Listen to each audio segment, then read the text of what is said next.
Coming up on Lexington Now, the Woodland Art Fair. The Fayette County Driver Education Program celebrates its 1,000th graduate, and a new tool for Lexington Police. Those stories and more coming up on this edition of Lexington Now.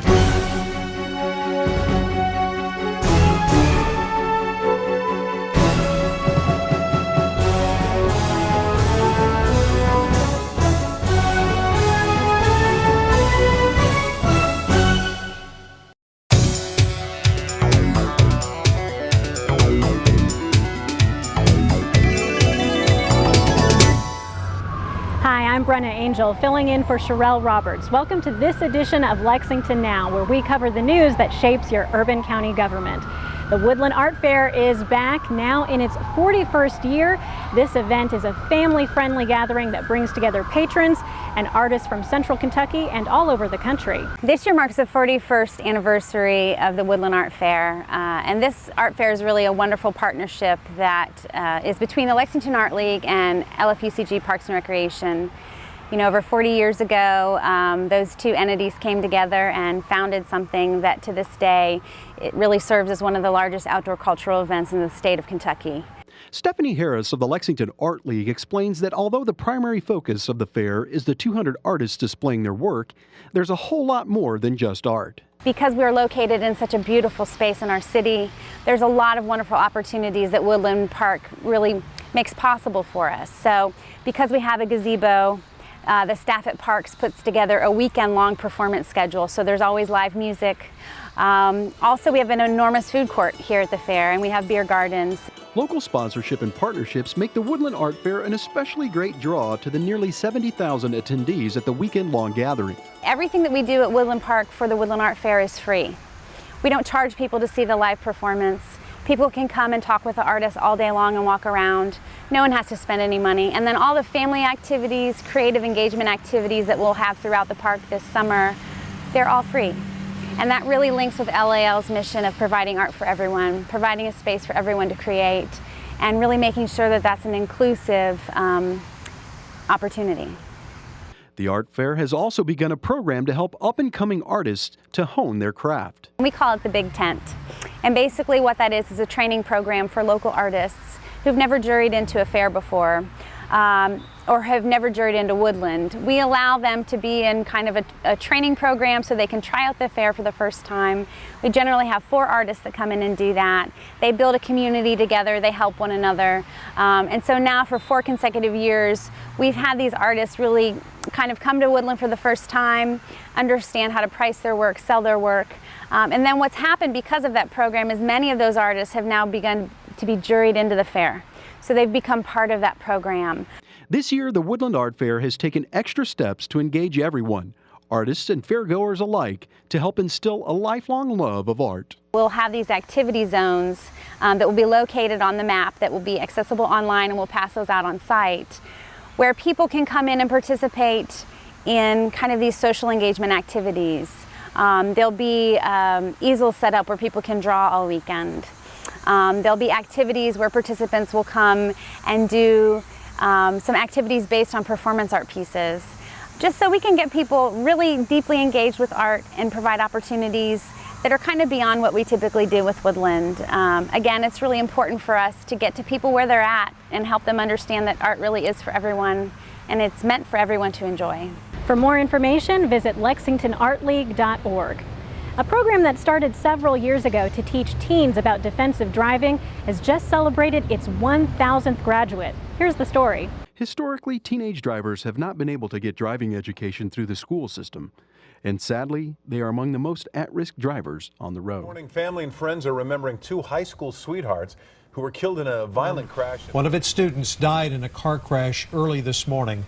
17-year-old Lance. A teen has died after a rollover crash on the east side overnight. A teenager is dead. Another one in the hospital after a violent crash. 3 teens are dead and another is in the hospital after a horrific crash. Because of this, the Fayette County Attorney's offices began offering a defensive driving school for teens, which just recently graduated its 1,000th student.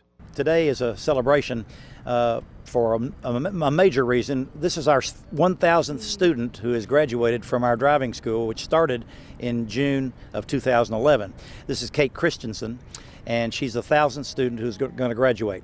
And with me is Jerry Galinsky with State Farm Insurance, and the reason he's here is State Farm has just given us a check for $20,000, and they are the biggest contributor that we have for this drive-in program since 2011.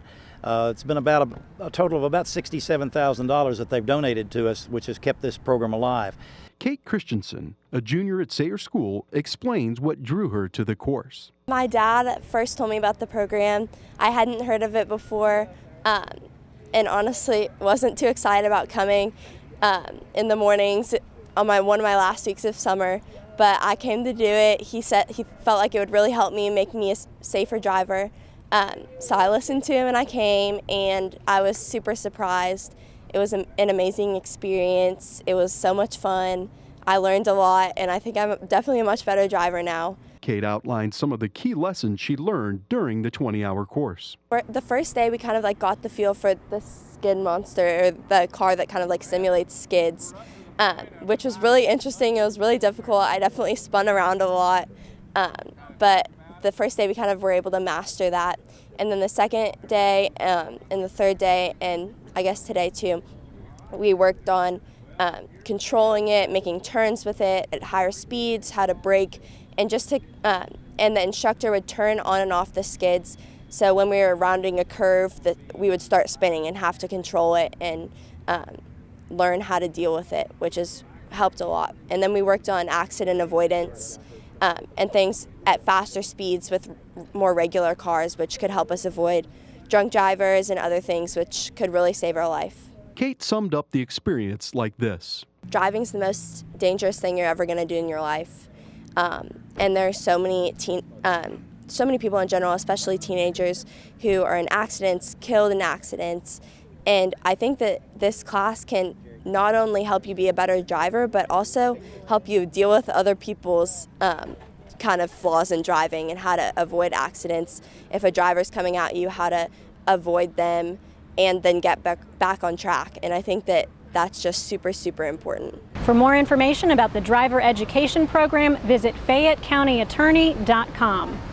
Lexington Police have a new tool that's designed to keep both officers and the public safe. Here's the story about body cameras. Hi, I'm Commander Eric Lowe with the Lexington Police Department, here to talk to you about our new police body-worn cameras. Body cameras can help citizens and officers when police are responding to an incident. With few exceptions, Lexington police officers are required to activate their camera when making any law enforcement contact with the public. This includes traffic stops and requests for service at businesses and homes. Let's take a look at a typical traffic stop, and then see what that same sequence looks like from the perspective of a body camera.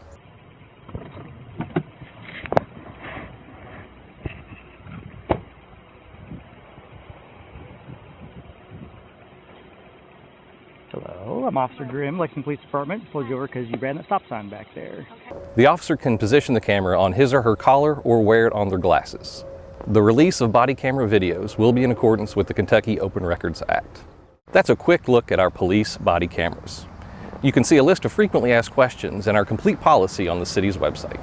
For more on Lexington Police, visit their webpage on the city's website. It's lexingtonky.gov/police.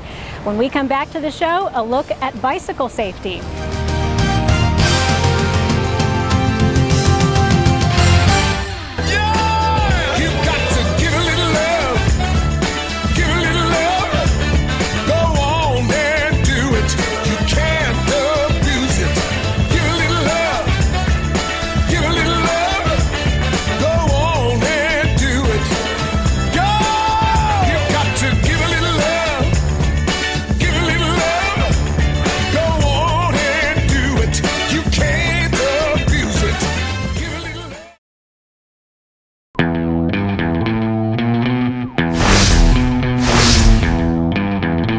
Hello, I'm Detective Mark Thomas with the Lexington Police Department. You may also know me from Bluegrass Crime Stoppers. I'm here to talk to you a little bit today about a new texting system that we have available through any smartphone. In the body of your message, you can text LexPD plus your tip to crimes. When you're submitting anonymous information, we ask that you include several things that would help us conduct the investigations more thoroughly, such as a person's name, their home address, possible license plate numbers, any other people involved, or why you think that they're conducting the type of activity that you believe that they are. All of those things, no matter how small you believe they could be, are relevant to the investigation. So please include those. So remember, you can send your anonymous tip information either through text, you can call the Bluegrass Crime Stoppers anonymous tip line at 859-253-2020, or you can go online to bluegrasscrimestoppers.com. Thank you.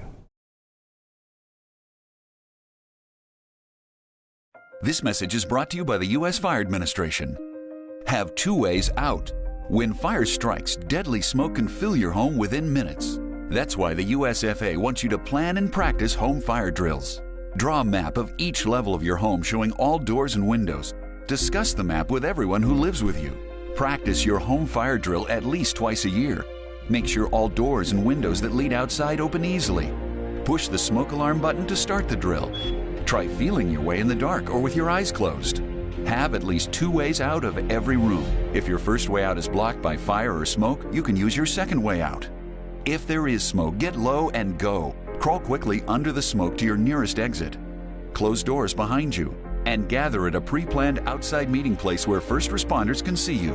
Call 911. Remember, get out and stay out. Never go back inside for people, pets, or things. Learn more at www.usfa.fema.gov.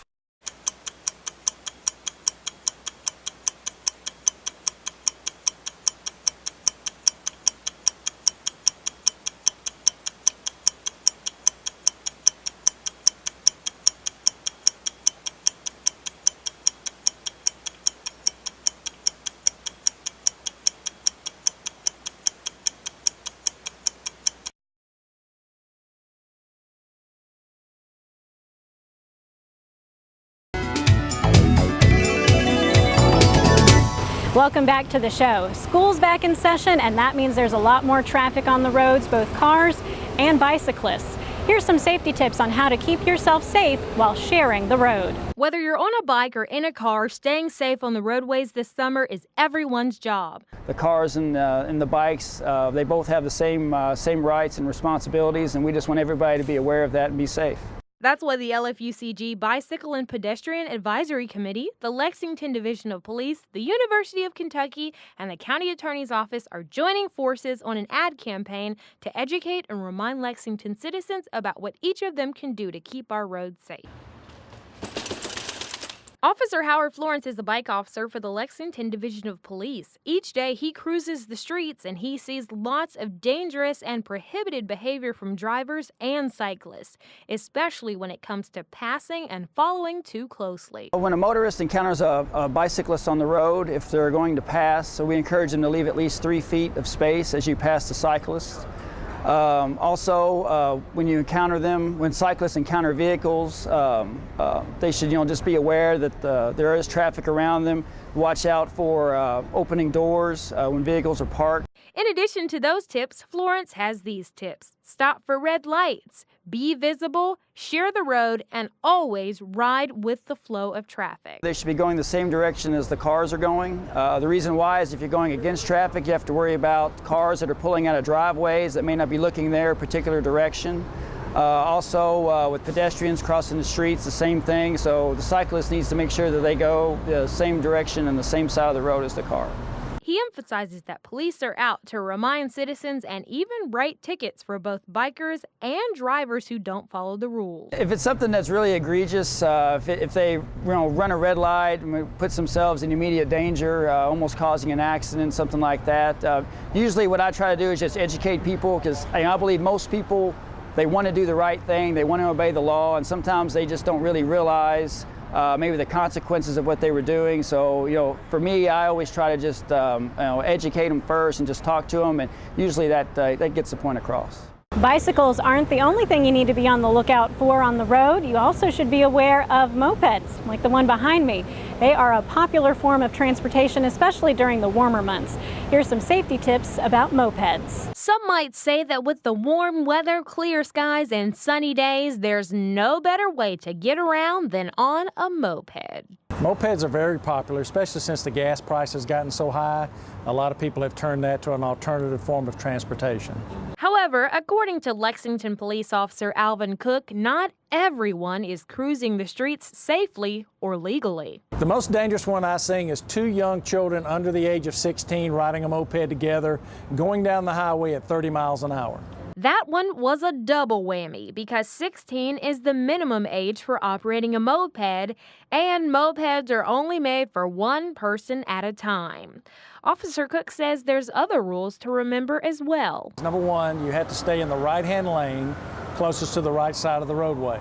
All slow-moving traffic must be in the right-hand lane. Unless you're getting ready to turn, then you can move over to the turning lane. You cannot travel more than 30 miles per hour. You don't need a helmet for a moped. However, I would suggest that you wear a helmet for your safety. Cook adds moped safety is a real issue. Last year in 2011, Lexington experienced 43 moped collisions, which resulted in 35 injuries and 1 fatality.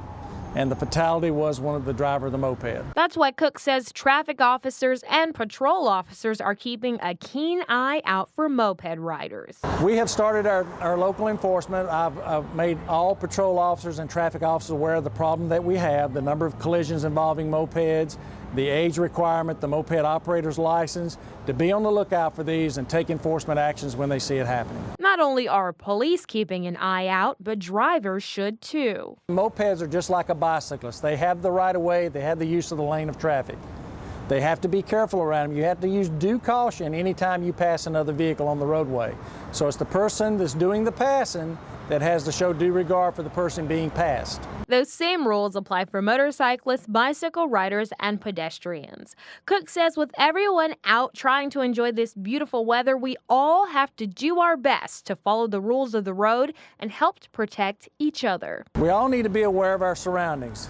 Cars, bicyclists, mopeds, skateboarders, whatever, you need to be aware of your surroundings. You should obey all traffic signals, all crosswalks. Everything you think about safety, you should be thinking 100% to protect yourself. Recruiting young, talented officers is a priority for the Lexington Police Department. We caught up with a few new officers who shared their experience about why they chose Lexington and why this city is a great place to live and work. I was here maybe 3 summers ago, met a Lexington police officer. He just said, hey, are you out of school? And I told him, yeah, I just graduated. And he said, you should apply for Lexington Police. One of the best police departments in the nation. That's what he told me.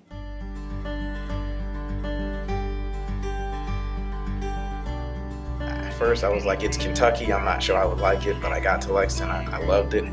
I applied to another agency, they told me I was too young, and Lexington told me, hey, you're the perfect age, we'd love to have you.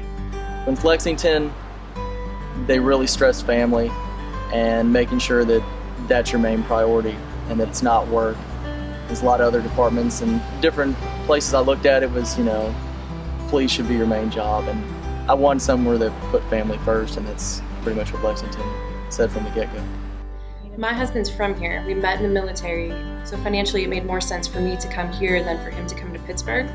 I was not thrilled about it at first. Pittsburgh's, it's not a huge city, but it's a little bit bigger, and my entire family's still there, so that was difficult, but it's definitely grown on me in the last, 8 years. And I think it's a great place to raise kids. I've never been on a farm, never kind of been in the country really in my entire life. And now we live on a farm. Look out my back window and see cows, and I go for a run, our neighbors have horses, and it's pretty cool. I tell people, friends, family, that Lexington is a great city. It actually has a low crime rate. Lexington is a safe city, great city to raise a family. Low taxes, low crime, low cost of living. Whenever I tell family and friends about Lexington, about Kentucky, it's always good things. I don't have anything bad to say about this area at all. It's absolutely different where I grew up. The people, I believe the people are nicer. I like the pace of it. It's not too fast for me, or it's not too slow. For me, it's perfect. Of course, compared to California, it's not as diverse.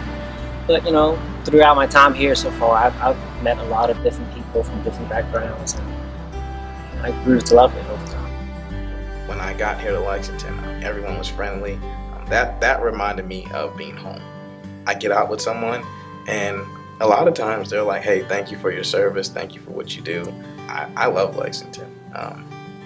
I wouldn't want to be anyplace else.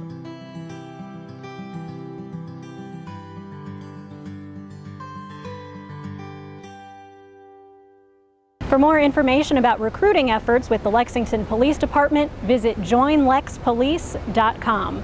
The council is back from its summer recess, and that means there's a lot going on at City Hall, including the Planning and Safety Committee meeting, council work session, and the regular council meeting. You can watch these meetings live on GTV3 or streaming on our website. You can also watch any archived meeting and find a complete calendar of meetings and events at lexingtonky.gov. That's it for this edition of Lexington Now. We'll return next week with more information from your urban county government. In the meantime, you can follow us on Facebook, Twitter, and YouTube. And don't forget, you can also get the latest on any traffic delays you may encounter by following us on Twitter at LexRex. We've also got streaming interactive cameras on the city's website, lexingtonky.gov. For the staff and producers at GTV3, I'm Brenna Angel, and that's it for now.